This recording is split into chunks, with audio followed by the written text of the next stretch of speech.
Hey guys, Coach B here. It's 100 degrees outside. I'm hanging out with my local swim club. I work with all types of athletes, all ages and sizes on greater performance. So today I want to talk to you about a really important topic in terms of our health and well-being. And it doesn't start, I think, where you think it does. So if you're at a community pool or anywhere, a local mall, or even a public park in America, at least, you look around, you'll notice, among other things, one key thing, and that as a people, we are overwhelmingly obese. Okay? And that's not necessarily, I don't think of it the way you think I do. I think that it's, the big point to me is that it's not necessarily our fault. Okay?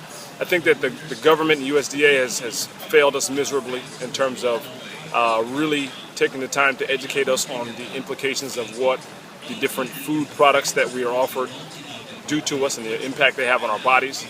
I think that the capitalist system, and free market system is set up in such a way that, corporations can offer anything they want to us, as long as they give some sort of fair warning, even though it may not mean anything to us.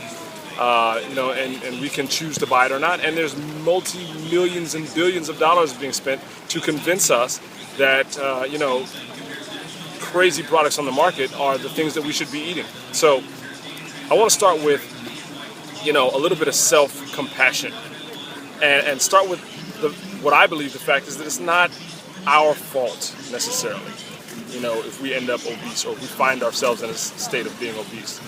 But it is our responsibility to educate ourselves and overcome. So I think the big key, the takeaway here today is that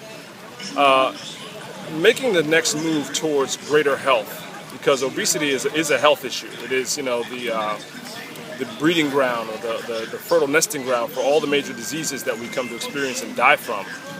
I think the change and the takeaway here is that conquering obesity doesn't start in the gym or even at the kitchen table. It starts in our minds and how we think about the situation. And I think a lot of times we end up defaulting to a self-hate, a self-loathing, and that's a negative self-talk. It's a negative direction thought and impulse. And there's no way we're going to even invest in ourselves the amount of time and energy that it takes to overcome the obstacles of obesity if we're already thinking about ourselves in a negative way. So I think it's important to take a minute to appreciate yourself for where you are currently, the fact that you are at least noticing that you could do better, and see that as a positive. And self-compassion, self-love is the beginning of it all. If you love yourself, you want to do better for yourself. If you love your family, you want to do better for your family. And then once you have your mentality correct, you move forward onto making the changes at the dinner table, making changes, in our activity level.